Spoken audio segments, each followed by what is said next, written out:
Azkuna zentrora etorri gara, Fernando Pérez dugu gaurko solaskidea, zuzendaria zara, Azkuna zentrokoa, naiz eta alondegia ondo ezagutzen duzu, ateak ireki zituenetik bertan egon zarelako lanean, baina atzera egingo dugu, ona iritzi aurretik, ez? Euskal filologia ikasi zenun, baina momentu batean kultur munduan edo kultur kudeatzaile lanetan abiatzen zara. Zer erakarri zintuen horra iristeko?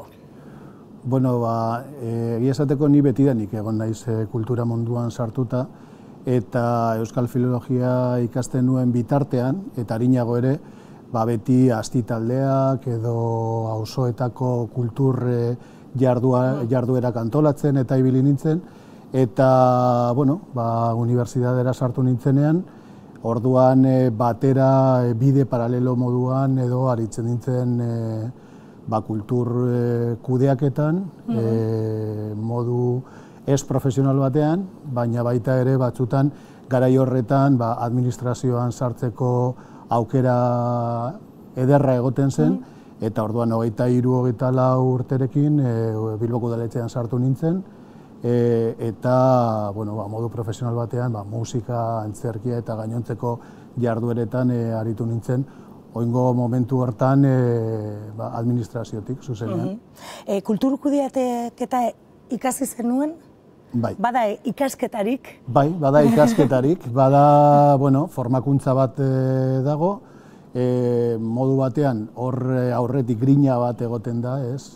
Pixka bat orden hori nola, edo desorden hori nola ordenatu modu batean, eta formakuntza ere badago. Ni lehenengo momentutik begirale edo kolonietako zuzendaritza edo gizarte eta kultur suspergintzaren inguruan formakuntza desberdinak egin dituen, eta gero aparte suspertu hortatik kultur kudeaketara pasatzen da bertatik justu 84ean edo Bartzelonako unibertsitatean gradu ondo bat egin nuen, eta hortik aurrera ez naiz gelditu formakuntzan ere, beti nik uste dut lanarekin batera profesionaltasun on bat lortzeko, beti formakuntzan ibili behar duzula. Osea, kultur kudeaketan dabiena ere, etengabe formakuntzan dago, sortzailea bezala? Bai, azken finean sortze prozesu bat da.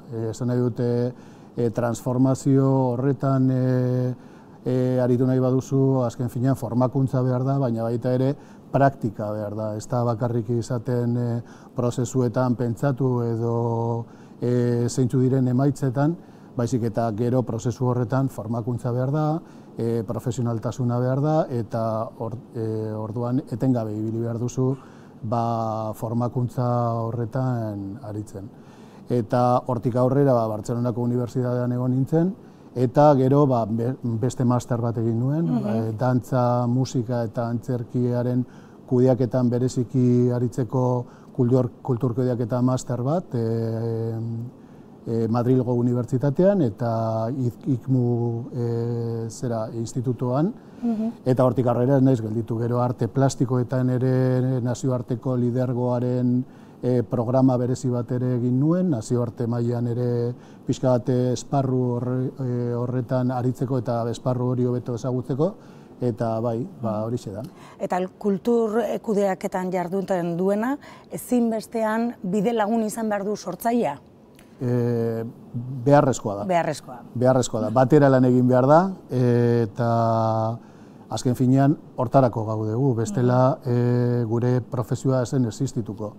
Esan nahi dut artistak dauden ezkero, kultur kudeaketan aritzen garenok existitzen gara. Eta, elkar trukaketa bat egoten da, bide paralelo batean ere aritzen gara, eta prozesu horretan eta praktika horietan artista dagoenean, kultur kudeatzaile bat egotea edo arte kudeatzaile bat egotea, beti izaten da positiboa. Ibilbide guzti honetan, sortzaile askorekin lan egin izan duzu, ez? Alondegian gaude honain, baina aipatu duzun bezala Bilboko udaleko kultura teknikaria ere jardun duzu, jaialdi askoren hasia edo abiapuntua zuk ipinitakoa da. Zer ikasi duzu bide guzti honetan? kultur kudeaketaz, Zer ikasi dut? Ikasi dut kuriosidadetik abiatuta, ilusioa ez galtzen, eta batez ere ikasi dut mundu multiple honetan nola batzutan teknikoki ere aritu daitekela. Esan nahi dut, esperientziak erakusten dizu nola batzutan arteaz ari bagara ere prozesuak errepikatzen direla eta batzutan ilusio hori eta kuriosidade hori abia puntu bezala hartzen duzunean, teknikak ere existitzen direla. Esan nahi dut, marketing edo komunikazioa nola kudeatu, jarduerak, ordutegiak, baliabide ekonomikoak eta giza baliabideak, eta hori dana nola ondo uztartzen denean, aukera gehiago daude gauzak ondo ateratzeko. Hala ere, kultur kudeatzailearen inguruan beti goten dira kritika asko. Zerbait ez denean, ez egunean gustatzen izan, nadalakoagaitik ematen du kultur kudeatzailearen errua izaten dena, eta suposatzen dut kritika asko jasotzen dituzuela. Edo jasotzen izan dituzula. Jaso esan ditut, eta jasotzen ditut, eta jasoko ditudanak, oraindik. Nola egoten da hori? Ze sortzaile asko ere askotan kesu egoten dira kultur kudeatzailearen kontra edo, haren lana dudan jartzen edo. Hoize da, kultur kudeatzaile bat azken finean programatzailea da, gero baliabide ekonomikoen ardura dauka, denporak ere uztartzen ditu eta erabiltzen ditu edo proposatzen ditu, eta azken finean elkarlan horretan batzutan tirabira egon daitezke, eta azken finean ez dugu ahaztu behar sektore hauek orokorrean ez direla izan batzutan duintasun handi batean, eta azkenean programatzailea, kultur kudeatzailea edo arte kudeatzaileak daukala modu batean esatearren botere txiki hori, eta orduan botere txiki hori daukasunean kritikak ere jasotzeko prest egon behar duzu. Eta kritikek asko erakusten dizute, eta nik uste dut azken finean lehen esaten nuen bezala teknikoki aritzea eta ondo eta belarria oso zabalik izateak asko laguntzen dizula kritika horiek ondo kudeatzen zeu ere eta batez ere ahalik eta zure lana ahalik eta hoberen egiten. Antolaketan eta kudeatzaile lanetan horren beste urte ibili ostean, Fernando nola joaten da zerbait ikustera bere egun libretan esango dugu? Zebekirekin jesartzen zara bezaulki batean, dantza bat ikustera, ikuskizun bat ikustera, zerbait entzutera? Beti lanean zaila da, oso kontaminatuta daude. Azken finean ikuskizun bat ikustera zoazenean edo erakusketa bat edo dena delakoa, beti pentsatzen duzu nola egokitu dezakezun zure eguneroko lanari, edo zure espazioan nola kokatu edo... Interesgarria litzateke ona ekartzeko, ez? Hori da. Eta orduan gero norberak egin behar du bere ariketa pertsonala, eta ni gogoratzen dut behin gustatzen zaite edo ez gustatzen zaiteik aparte galdetu nuenean 10 lagunen artean zertan fijatzen ziren horrelako ikuskizun bat edo erakusketa bat ikustera joaten zirenean, zer pentsatzen zuten, zer zen positiboa, zer zen negatiboa, eta erantzun interesgarria jaso nituen. Batetik objektibotasuna dago, esan nahi dute argitazpena, edo argazkia, edo iraupena, gero kontu subjektibo bat ere badago. Eta gero dago, aparte nik gehituko nuke beste gauza bat, gero dago zuren barruko lana. Justu hastear edo hasi baino lehenagoko momentu horietan nola egiten duzun irla bat edo parentesi bat, zuk ere benetan zure modu pertsonalean disfrutatzeko edo ulertzeko edo gure burua irabasteko pausu horiek nola eman behar dituzun. Eta lan hori azken finean oso polita da. Zaila da, oso zaila, baina polita da, interesgarria. Kultura askotan nahaztu egiten dugu aisialdiarekin, ez? Denbora pasa giza ematen da batzutan, ez? Baina kultura ere ikasketa izan daiteke, ez? Gizarte bat ezitzeko beste modu bat, pentsar arazteko gizarte kritiko bat sortzeko, ez? Horre ere, nola ikusten duzu gaur egun nola dagoen, ez? Kultura aisialdi dikotomia hortan. Guk justu ontsa egin dugu lan sakon bat horren inguruan. Batez ere, aisiak 80. hamarkadan, momentu horretan, esaten ziguten nola banatu behar genuen gure denbora, ez? 8 ordu deskansatzeko, 8 ordu lan egiteko eta 8 ordu aisialdirako.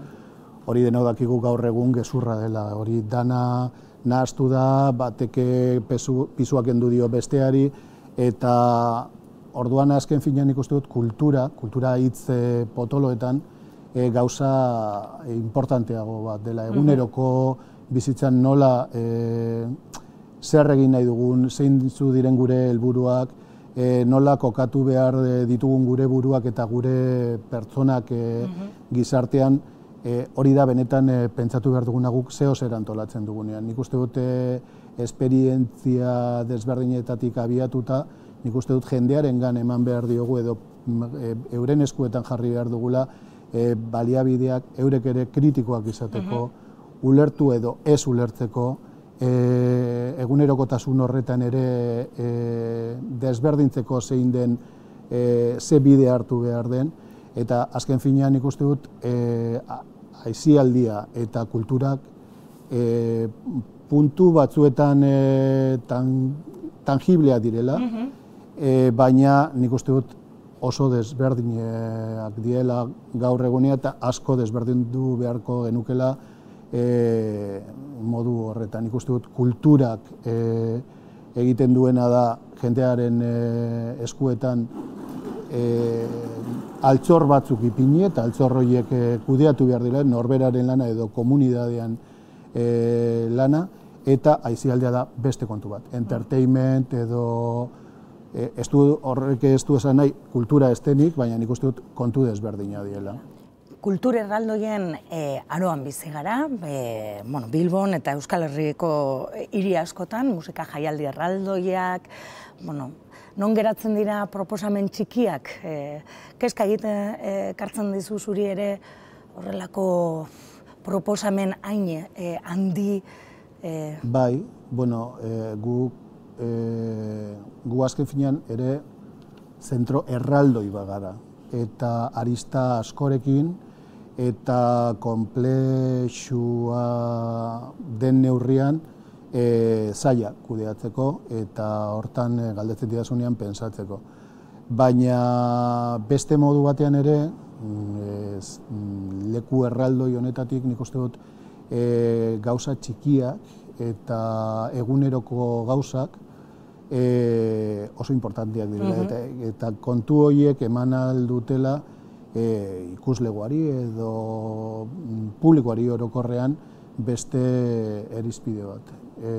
Nik uste dut oreka batera heldu daitekela, nazioarte mailan saltzen diguten ikuskizun handi horietan gizartearen hipernormalizazio horretan, telebistak, serieak, baina baita ere nik uste dut kontu txikiek ere ematen dutela, bai hizkuntza esparruan, bai kultura txikien esparruan, edo disiplina txikien alde horretan ematen dutela benetan jenteari esperientzia horretatik atera dezaken mamia. Eta guretzat hori oso importantea da. Azken finean gu jaio ginen hirian egiten ziren gauzen artean komplemento bat sortzeko eta gehigarri horretan aritzeko, eta guk oreka horretan bizi gara, proposamen txikiak eta proposamen handien artean. Eta nik uste dut jendeak ondo ulertzen duela, nik uste dut azkenean ez dela esklusiboa, hau da, nik gustora ikusi aldut Berri Txarraken kontzertu erraldoi bat, baina baita ere hitzaldi batean 20 pertsonen aurrean gai baten inguruan etekina ateratzea. Eta hori niretzako oreka hori bilatzea oso zaila da, baina oso interesgarria modu batean esatearren. Sold-out aroan bizi gara. Bai, bizi gara. Ez bada sarrerarik agortzen ematen du esarela existitzen, edo? Hori da, ematen du sold-out mundu horretan, gainera ematen digun postasun horrekin, ez? Bai, kudeatzaile gisa hori... Beteta dago, ez? Baina, bueno, nik uste dut gauzak aldatzen ari direla, eta kuantitasun horretan kualitatera pasatu behar dugula ere modu batean. Nik uste dut horre badaudela ere oraindik kontu kualitatiboetan aritzeko tarte bat, eta nik uste dut zerbitzu publiko bezala hor jarri behar dugula begira da. Gaurkoan, Alondegira, Azkuna Zentrora etorri gara, zurekin berba egitera, eta eskatu nahiko nizuke nola definitu aldugun eraikin erraldoi hau. Bai. Alondegi bat zen, bilbotar askoren oroitzapenean egongo zen lehengo jarduna, ez? Baina badira, ia laster uste dute, 10 urte bete. Urren urtean 10 urte beteko dira, gure 10. Urte urrena izango da.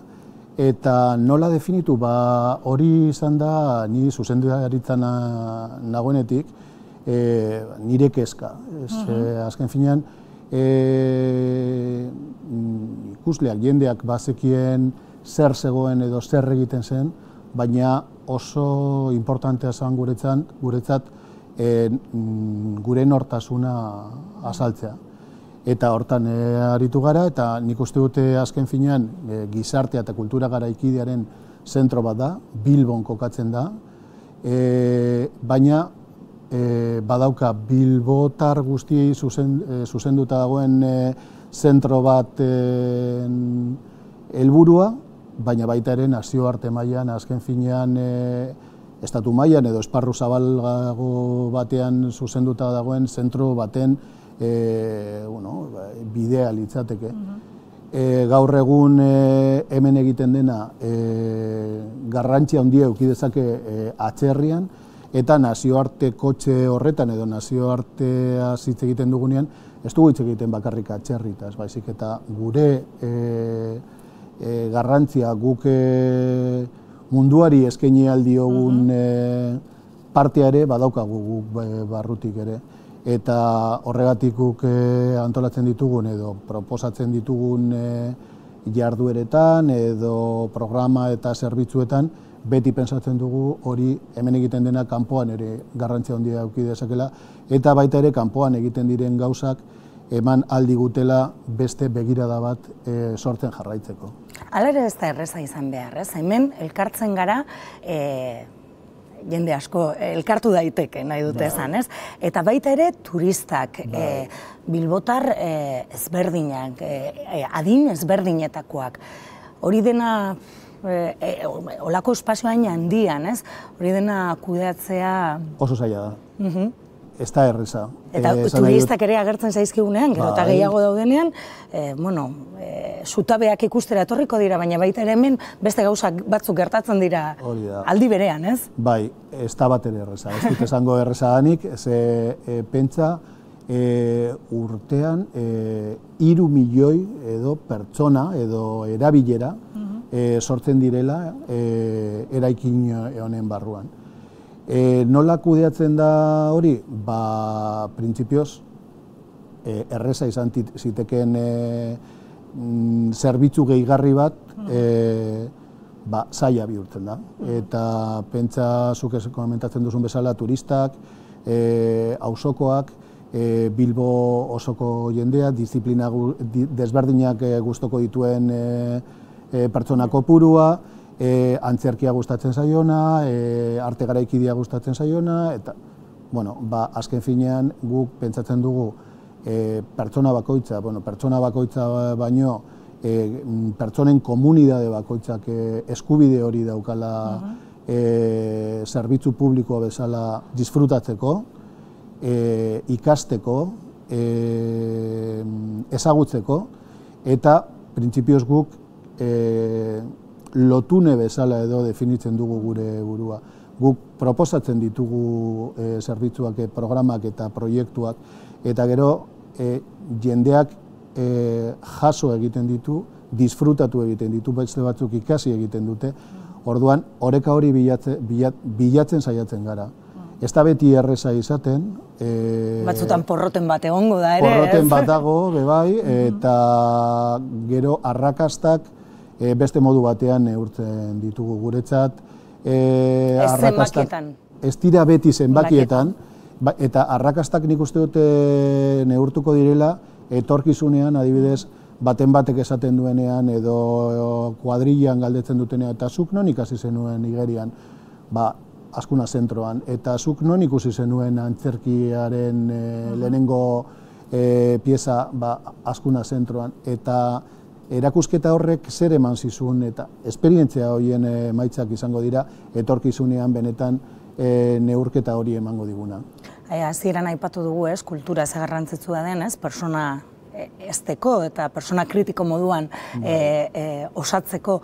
Gazteak kezkatzen zaitue, ez dakit erabiltzailearen hemendik dabilen jentearen adina zein den, baina gaztei ere zerbait berezia, gazteentzako zerbait berezia egiten duzue, kezkatzen zaitu ere.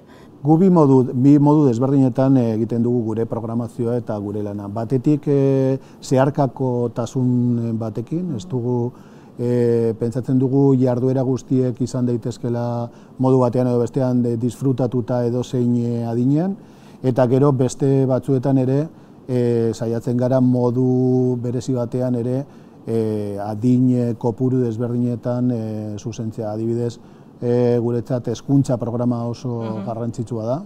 Hezkuntza programa gehien bat gazteei zuzenduta dago, baina ez bakarrik gazteei zuzenduta. Eta, bai, kezkatzen gaitu, gaur batez ere kezkatzen gaitu nola ulertu zeintzu diren euren kodeak eta nola hurbildu gaitezken euren kodetara. Eta aldrebes ere, zeintzu diren gure kodeak eta zer egin nahi dugun eta zeintzu diren gure helburuak eta gure misioak eurei ere helarazteko. Eta ez da erreza izaten, esan nahi dute modu kautibo batean eskoletara goazenean edo eskolak edo institutoak eta datozenean errezagoa izaten da. Txango moduan batzutan antolatzen dira, erakustarazten diegu zein den nolakoa den gure zentroa, eta zailago izaten da modu libreago batean daudenean ekartzea edo erakustea gure proiektua. Badago, zinema adibidez, zineman parte baten interesatuta daude, naiz eta gaur egun danok mugikorrean izan, edo gure mediateka ere oso erabilia izaten da gazteen partetik, eta ez bakarrik ikasleak, baizik eta komikia edo gainontzeko arteen ere interesatuta daude. Nik esango nuke honen inguruan ez direla, batzutan pentsatzen dugu ez direla hurbiltzen, baina nik uste dute elkarren arteko ariketa bat izan behar dela, gu eurengana hurbildu eta eurekara guregana erakartzea.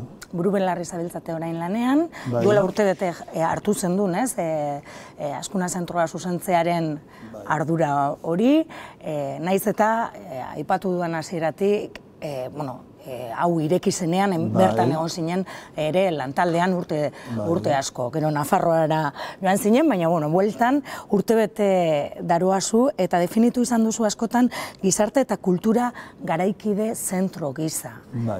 Baldakigu, zer dan garaikide hitz horien atzean dagoena?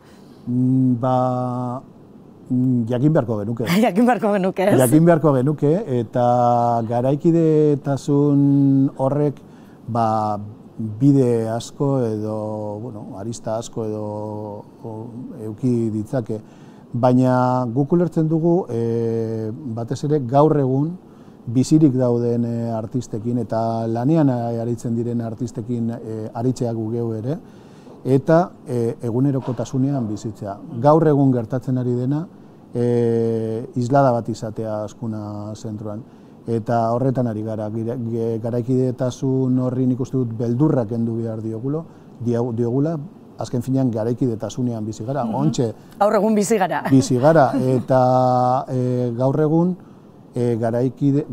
eta duela gutxi edo gaur egunera heltzeko gertatu diren bideak ere erakusteko edo ikasteko horretatik garaikidetasunean zentratu behar gara, ez dago beste modurik. Guk printzipioz gure definizioa batzutan zer garen izan beharrean, zer ez garen definitzen dugu gure burua, gu ez gara museo bat, ez daukagu bildumarik, baina gu arte garaikidearekin eta ikusentzunezko arteekin lan egiten dugu. Gu ez gara antzoki bat, baina dantza garaikidea, antzerkia, performantzea programatzen dugu eta bertan dago gure DNA-an. Eta, bueno, ez gara liburutegi bat, baina mediateka horretan liburuak eta batez ere nahi duguna da, garaikidetasun horretaz hitz egiten dugunean da, gaur egun bizi duguna erakustea eta hortan aritzea, eta batez ere gaur egun erabiltzen diren formatoak, formatu ezberdinak erabiltzea, esan nahi dut. Literaturaz aritzen bagara, ez dugu bakarrik hitz egin behar liburuaz, edo arte garaikideaz hitz egiten badugu, ez dugu hitz egin behar bakarrik erakusketa batez, baizik eta horren inguruan erresidentziak, dialogoak, hitzaldiak. Artistarekin konpartitua ez bere sormen prozesua, ez? Hori da. Eta nik uste dute, pixka bat gure aukera izan ziteken beste bat, baina gure aukera izan da gaur egun eguneroko transformazio horretan gertatzen dena erakustea, hartzea eta hori modu batean erakustea. Ikasturte honetako programazioa aurkeztuta, Fernandok zer gustatzen zaio, zer ez du galduko edo denetan egon beharko duzu? Egin didazu galderarik zaiena. Osea, niretzat oso zaila izaten da gauza bat edo bestea aukeratzea. Azken finean, zuzendaritza artistikotik erabakitzen duzunean artista edo talde batekin edo korronte batekin lan egiteak, gero prozesuak eta emaitzak ikustea derrigorrezkoak izaten dira. Eta gainera, modu pertsonal batean edo galdetzen bai dazu, niretzat asko zailagoa izaten da, oso interesatuta nago gauza gehienetan. Dana interesatzen zait. Horregatik lehengo gunean Artiunen nengoela, entzuten nion muntadazi artista ospetsu eta oso on bati, bere erakusketa zabaldu baino lehen kuriositatea hitz egiten zuela, eta nik uste dut berarekin bat natorrela. Denok kuriositatea edukiko bagenu, benetan nik uste dut gizarteak asko irabaziko lukela, eta ni oso kuriosoa naiz. Hor, esaldi horrekin geratuko gara, ez? Kuriositatea piztu egin behar dugula. Fernando, eskerrik asko, gurekin egon izana gaitik, placer bat. Eskerrik asko zuei eta plazerra nire izan da. Eskerrik asko. Gaurkotasuneko gaiak poltsikoan. Aldizkaria ostiralero doan eskuko telefonoan eta tabletan. Deskargatu aplikazioa. Egin txap. Irakurri, ukitu, ikusi, entzun.